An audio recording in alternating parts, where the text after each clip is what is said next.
अब एक बहुत महत्वपूर्ण बात करने जा रहा हूं, उसको ध्यान से सुनना। ये लोग इंडिया गठबंधन से पूछते हैं आपका प्रधानमंत्री कौन होगा। मैं बीजेपी से पूछता हूं आपका प्रधानमंत्री कौन होगा।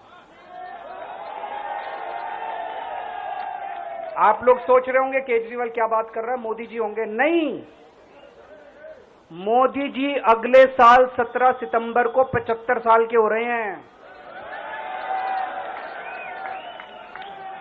बीजेपी के अंदर मोदी जी ने 2014 में मोदी जी ने खुद ने रूल बनाया था कि बीजेपी के अंदर जो भी 75 साल का होगा उसको रिटायर कर दिया जाएगा।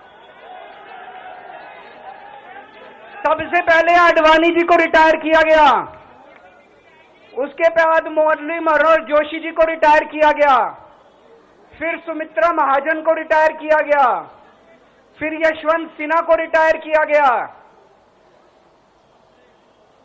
अब मोदी जी अगले साल 17 सितंबर को रिटायर होने वाले हैं।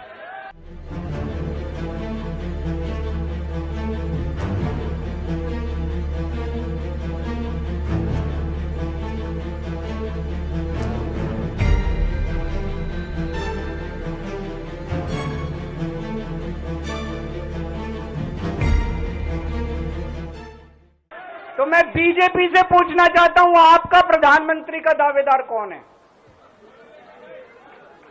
दोस्तों, अगले साल 17 सितंबर तक अगर इनकी सरकार बनी, तो उस पर भी आऊंगा मैं, अगर इनकी सरकार बनी तो पहले अगले 2 महीने में योगी जी को निपटाएंगे ये, और उसके बाद मोदी जी के सबसे खास अमित शाह को ये प्रधानमंत्री बनाएंगे। तो मैं लोगों को, देश के लोगों को आगाह करना चाहता हूं, मोदी जी अपने लिए वोट नहीं मांग रहे। मोदी जी अमित शाह को प्रधानमंत्री बनाने के लिए वोट मांग रहे हैं।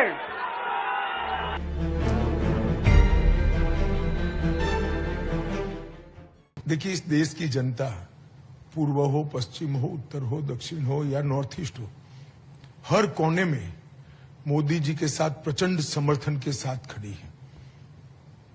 इंडिया अलायंस के जितने भी चट्टे बट्टे हैं वो सभी को मालूम है कि हम 400 पार करने जा रहे हैं, मोदी जी तीसरी बार इस देश का प्रधानमंत्री बनेंगे। इसलिए इस प्रकार की भ्रांति फैला रहे हैं। मैं देश की जनता के सामने स्पष्ट करना चाहता हूं कि भाजपा के संविधान में ऐसा कोई प्रोविजन नहीं है। मोदी जी ही 29 तक नेतृत्व करेंगे और मोदी जी ही आने वाले चुनाव का भी नेतृत्व करेंगे। इंडिया अलायंस के लिए कोई अच्छा समाचार नहीं है। उनको खुश होने की जरूरत नहीं है।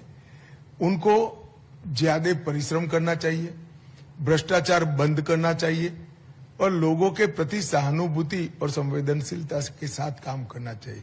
इसकी जगह इस प्रकार के झूठे भ्रम फैलाकर वो चुनाव नहीं जीत सकते। मोदी जी इस देश को बहुत आगे ले गए हैं और मोदी जी को इस देश को और आगे ले जाना है। किसी भी प्रकार की कोई कंफ्यूजन भारतीय जनता पार्टी के कोई क्वार्टर में नहीं है। ये देश की जनता को स्पष्ट होना चाहिए।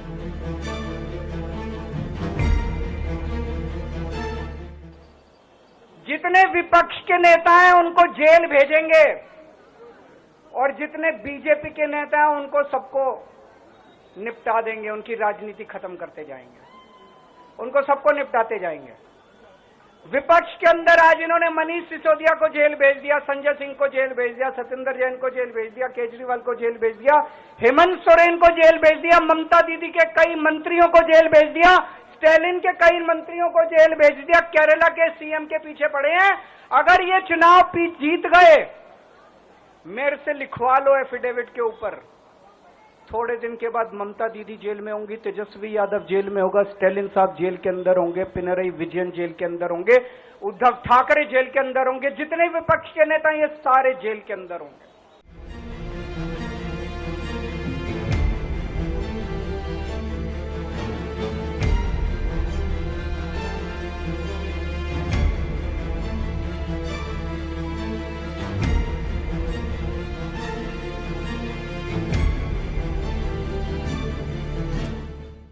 वसुंधरा राजे की जो राजनीति खत्म कर दी इन्होंने, खट्टर साहब की राजनीति खत्म कर दी, डॉक्टर रमन सिंह की राजनीति खत्म कर दी। अब अगला किसका नंबर है? योगी आदित्यनाथ।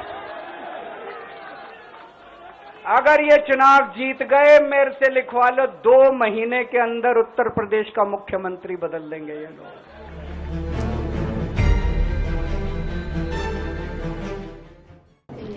$50,000 के मुचलके पे छूटे अरविंद केजरीवाल, जो एक फाइल पर सिग्नेचर नहीं कर सकते, दिल्ली सचिवालय में जा नहीं सकते, उनसे इस तरह की बयानबाजी की ही उम्मीद की जा सकती है।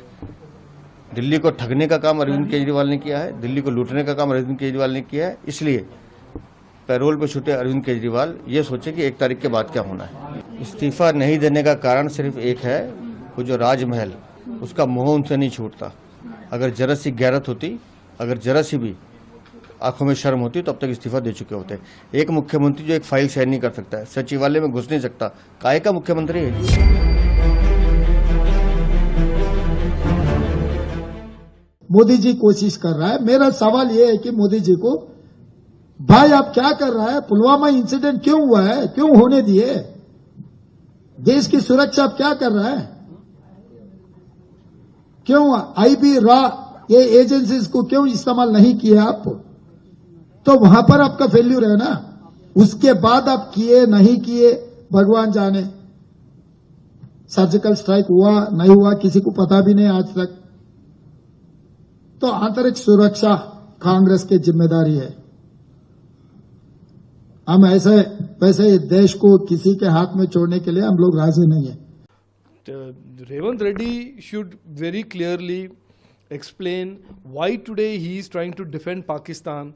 Why is he trying to say Pakistan did not commit terrorism attacks in Pulwama?